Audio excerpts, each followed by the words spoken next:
Morning everyone, જય શ્રી કૃષ્ણ, જય અંબે. અને થઈ ગઈ છે મોર્નિંગ, વાગ્યા છે મોર્નિંગના 10. મેં ચાય નાસ્તો કરી લીધો છે, તમે જોઈ શકો છો. મોર્નિંગ થઈ ગઈ છે અમારા બબુ જોડે. જીયુ જીયુ વૈલું વૈલું વૈલું અમારે રમશે આરે, હે ને? યુનિકોર્ન રમત છે, યુનિકોર્ન યુનિકોર્ન. જુઓ, કોઈ કહે છે હા ભાઈ, આઈ નો દેટ હું અનમેરિડ છું, મેં એંગેજમેન્ટ નથી કરી, સિંગલ બેચલર પણ બાળકવાળી, કેમ કે એના વગર મને ચાલે એવું નથી.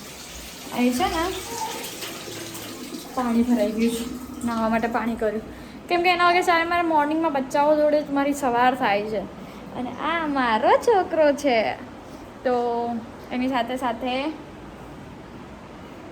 જુઓ આખો દિવસ જો કરશે. હું તમને બતાવું, જુઓ હું જ્યાં જ્યાં ફરીશ ને ત્યાં જોશે. એ રોયો જુઓ, આ રહી આ રહી આ રહી આ રહી આ રહી. હા, ઊભું થયું એને નાક ઉપર વાગી ગયું છે, એના ભાઈએ વગાડ્યું છે, હા લઈ લઉં, ચાલો લઈ લઉં. ગાઈસ, બબુને તો આપણે ઘરે મૂકી આવ્યા એમના, પણ ખબર મેં ડ્રાય સ્કિન બહુ થઈ ગઈ યાર. કોઈના પાસે એવું હોય કે ડ્રાય સ્કિનને કેવી રીતે સોલ્વ કરાય. 10 દિવસ થઈ ગયા ડ્રાય સ્કિન નહીં મળતી મને. ગમે એટલું વેસલિન, કોઈ બી ઓઇલ, કોઈ બી લોશન, કંઈ બી લગાવો તો નહીં જ થતું વ્યવસ્થિત. તો પ્લીઝ મને કહેજો. એન્ડ એની સાથે આપણે ઘર ક્લીન કરવાનું છે, બહુ બધા કપડાં છે, વરસાદનું મોસમ, આઈ હેટ. સો ઠીક છે, ચલો રેડી થઈ જઈએ આપણે. તો ફાઇનલી ગાઈસ, હું થઈ ગઈ છું રેડી, ફ્રેશ થઈ ગઈ છું, ચેન્જ કરી લીધા છે કપડાં. અને આમ તો મારા આગળ એક વિડીયો જે મેં ઉતાર્યો હતો જે ડ્રાય સ્કિન પર હતો, પણ આઈ થિંક સો કે મેં પોસ્ટ નહીં કર્યો. બટ કહી દઉં કે એલોપેશિયા સ્કિન છે ને એ બહુ ડ્રાય થાય અતિશય, કેમ કે એના પોર્સ નહીં ખુલ્લા હોય, એનામાં ઓઇલિંગ નહીં હોય. અને જે એ ડ્રાયનેસ છે ને એ કમસે કમ મને એવું લાગે છે, જે તમે શિમલા મનાલી જાઓ ને એમાં જે ડ્રાયનેસ થાય ને એનાથી 10 ગણી ડ્રાયનેસ અમારા લોકોના ચહેરા ઉપર થાય. એટલે અમે લોકો ઉનાળામાં બી આ તમે દેખાય ગ્લો કશું નથી, વેસલિન લગાવ્યું છે અને એટલે લગાવવું પડે છે કે ઉનાળો, ચોમાસું, શિયાળો કંઈ બી લોશન વગર નહીં ચાલે, ઓઇલ વગર નહીં ચાલે. સ્કિન પર ગમે તેટલું બિલકુલ બી આમ કહેવાય કે અતિશય ડ્રાયનેસ, જેનાથી ઇચિંગને બહુ બધા રોગ થાય. સો લગાવી દીધું. કુકરની સીટી વાગી છે, એનો મતલબ કે મેં આજે કંઈક બનાવ્યું છે. નોર્મલી બસ ખીચડી બનાવી હતી. ચૈતર મહિનો ચાલે છે, નવરાત્રા ચાલે છે. મારે વિચાર હતો ચૈતર મહિનાના મતલબ તહેવાર છે માતાજીનો, તો હું ઉપવાસ કરું. But I think so first તો પહેલા દિવસ તો ફાઇનલી ખીચડી બની રહી છે. ઉપવાસ આપણે કર્યો નથી, ભૂલી ગયા છીએ, તો ખીચડી બની રહી છે. અને આ છે મારું લેપટોપ, જે હજી હવે સ્ટાર્ટ થઈ રહ્યું છે. તો ટાઈમ થયો છે લેપટોપનો, તો લેપટોપ બી કરીએ. થોડું ખાવાનું બનાવીએ છે, ઠીક છે, તો એ બી જમી લઈશ. એટલે ગાઈસ બની ગયું છે, ખીચડી મેં બનાવી દીધી છે. એની સાથે સાથે ભાભીએ મને એમનું ફેવરેટ મારું ફુલાવરનું ગ્રેવીવાળું શાક અને રોટલી બી આપી. મને કહે છે કે એટલી ખીચડી ના ખવાય. તો ઠીક છે, ચલો આપણે ફટાફટ બેસીએ જમવા. અને ઓહ માય ગોડ, હા તમને જમવાનું બતાવી દઉં. વેટ, જો આ ખીચડી મેં બનાવી હતી, શાક ભાભી આપે થોડુંક, મેં કીધું ટ્રાય માટે. મારા પાસ્તા આજે આવ્યા છે અને મેં પાપડ ને રોટલી લઈ લીધી છે, તો થોડું ઘણું જમી લઈએ. ચલો ફાઇનલી ગાઈસ, મેં જમી લીધું છે, કામ બધું ફિનિશ થઈ ગયું છે અને પાછી આવી ગઈ છું મારા સોફા પર. અને હા, સોફાની સાથે સાથે તમને બતાવી દઉં કે લેપટોપ ચાલુ થઈ ગયું છે, કામ પર બેસી ગયા છે. પછી બધા કહે છે બ્લોગમાં કંઈ ઇન્ટરેસ્ટિંગ કરો, પણ ક્યાંથી કરીએ, કેમ કે અમારી પાસે જોબ બી છે, આ બી છે, તે બી છે. બધી સાથે બધું હેન્ડલ કરવું ટફ છે, ક્યાંથી કરું. અને નાની કોઠી છે, આમથી આમ ફરીને આટલો જ બ્લોગ બનાવી શકું છું. બહાર નીકળીશ તો જ બ્લોગ બનાવી શકું, પણ હવે હું બિલકુલ બહાર નથી જવાની. મારું એક જ, કેમ કે હું પોતે એકદમ રેડી થઈ જાઉં, હેલ્ધી થઈ જાઉં, પછી જઈશું. સો ફાઇનલી ગાઈસ વાગ્યા છે 4. તમે જોઈ શકો છો લેપટોપ મેં હાલ બંધ કર્યું છે. તો તમને લોકોને એવું લાગતું ને ઘરે બેસીને કામ કરવું બહુ આસાન છે, તો ના. ઓફિસમાં બેસીને કામ કરીએ તો આપણે એક સ્ટ્રેટ માઇન્ડથી કામ કરી શકીએ, બીજી કોઈ ચિંતા નહીં. અને ઘરે પણ શું થાય છે નથી કંઈ લેતા દેવા નહીં. આપણે બસ ઓફિસમાં 6 કલાક જોબ કરીને પછી છૂટા, પછી ઘરે આવીને તમે જે પણ કરો. અને જે ઘરેથી કામ હોય ને એમાં 24 કલાક આપણો મરો, કેમ કે 24 કલાક કામ કરવું પડે. સવારે હું ચા બનાવું, તરત કામ કરું, આ કરું, તરત કામ. હવે હું કામ કરતાં 10 મિનિટ માટે ઊભી થઈશ, કેમ કે 4 વાગી ગયા છે. કપડાં લઈ સુકાઈ ગયેલા બહાર તો કપડાં લઈ આવું, પછી થોડું ચાય બનાવી દઉં, થોડી વાર ચા નાસ્તો કરું, કપડાં વાળી દઉં, પાછું એકવાર કચરો વાળેલો પણ પોતું મારવાનું બાકી તો 5:30 6 વાગશે. પાછી 6 વાગે કામ લઈને બેસીશ તો પછી 8 વાગ્યા સુધી, એમ પછી 8 વાગે આપણે કંઈક ખાવાનું કરવું પડશે.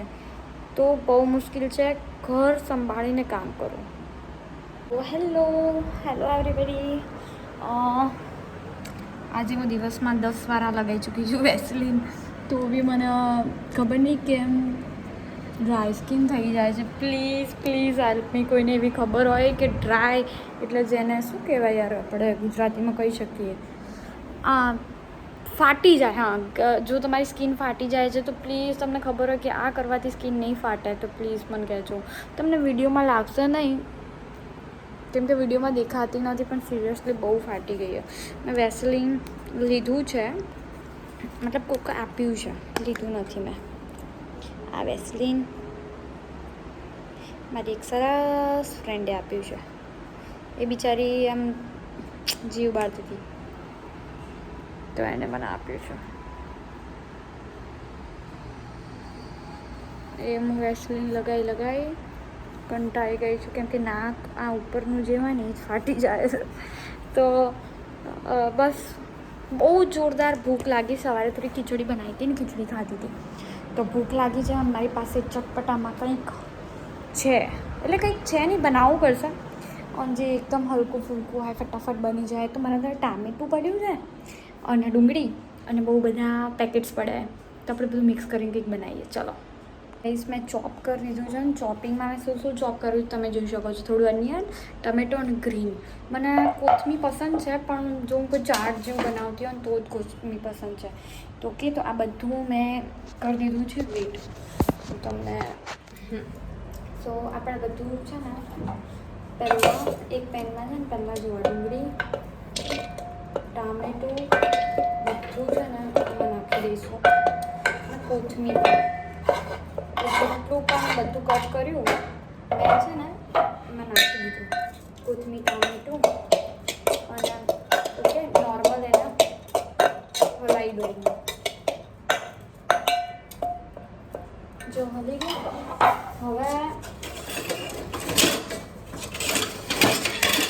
ચમચી લઈ લઉં. હવે મારી પાસે છે ચાટ મસાલો અને બહુ બધા મસાલા. તો હું તમને પહેલાં કહી દઉં કે ટામેટું ડુંગળી થોડું લિક્વિડવાળું ભીનું હોય એટલે હું મસાલો છે ને એની ઉપર કરી દઉં, એટલે જેથી શું થાય કે વ્યવસ્થિત રીતે મિક્સ થઈ જાય. તો મેં થોડુંક મીઠું,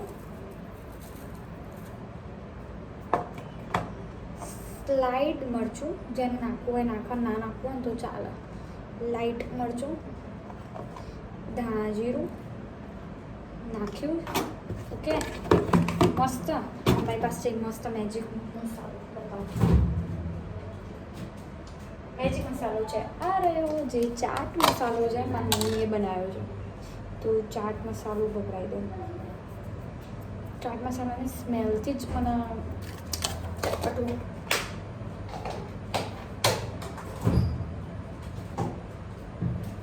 ચટપટું એન્ડ હવે છે આપણી પાસે આપણું ખજાનું. જે પણ પડ્યું હોય એમ એવું ફિક્સ નહીં, જે પણ પડ્યું. તો હું તમને પહેલાં બતાવી દઉં કેવું બન્યું છે. જુઓ, આજે ને મેં એમાં ચાટ મસાલો બધું નાખી દીધું, ડુંગળી ટામેટાં, આને મિક્સ કરી દઉં.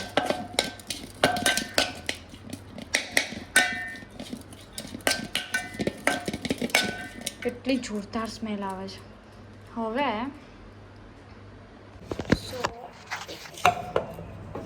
છે ને મારી પાસે મૂંગની દાળ થોડી પડી છે.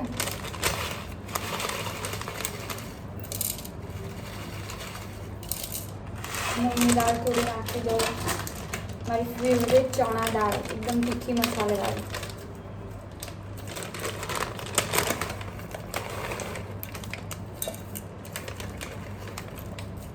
એ નાખી દઉં. 2 દાળ નાખી દઈએ. હવે થોડા મમરા નાખી દઈએ, પછી તમને બતાવીએ. લુક જલ્દી જુઓ, ટેસ્ટ બી એટલો સરસ અને દાળ બી એટલી બધી નાખી છે. બહુ મસ્ત સ્મેલ આવે છે. મને તો એકલું જ ભાવે છે. મારી પાસે એકદમ મસ્ત મસાલેદાર સિંગદાણા અને ચવાણું જેવું નાખ્યું જ છે. એ એની અંદર મમરા નાખી દઈએ. ઓકે, હવે એને બરોબર મસ્ત હલાવી દઈએ. તો મારા હાથમાં એક બાજુ ફોન, એક બાજુ વિડીયો બનાવું કે એક બાજુ હલાવું એ જ નહીં ખબર પડતી. પણ વેટ, પહેલાં હલાવી દઉં. એક હાથથી નહીં ફાવતું.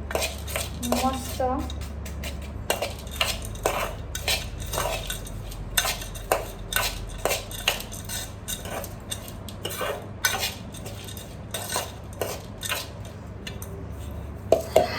ભૂખ લાગી છે. સો હવે બધું થઈ ગયું છે અને હું વિચારું છું કે આને ડીશમાં લઉં કે આખી તપેલી લઈને બેસી જવું. પણ આપણે સારા વિડીયો બનાવીએ છીએ તો પછી ડીશમાં જ લેવું પડશે. કેમ સર્વ કરીને બતાવું તો જ તમને લોકોને ગમશે. બાકી તમને લોકોને એવું લાગશે નહીં કે મેં આટલું સારું બનાવ્યું. સર્વિંગ કરવું પડે.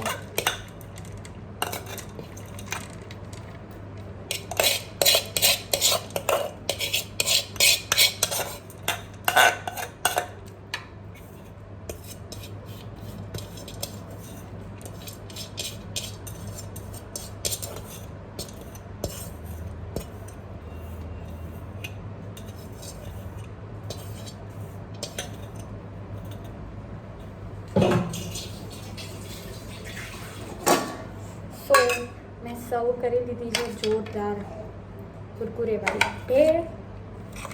હવે થોડુંક એમાંથી બાઉલમાં નીકાળ દો, કેમ કે ભાભીને ચખાડવું પડશે.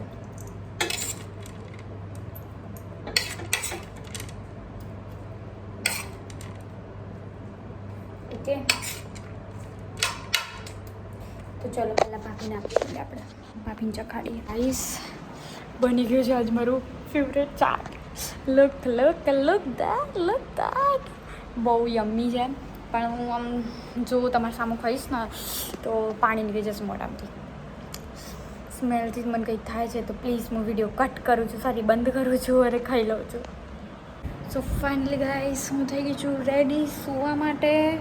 જમવાનું આજે બસ જે મતલબ થોડું ઘણું જમી લીધું મેં, મતલબ બસ ફાઇનલી એટલું જ. અને આજે તમને ખબર ટાંકી ઉભરાઈ ગઈ હતી યાર. વાતોમાં ટાંકી ઉભરાઈ ગઈ. તો રેડી થઈ ગયું છે મારું નાનકડું બેડ અને ચાલો લગાવી દીધો છે મેં.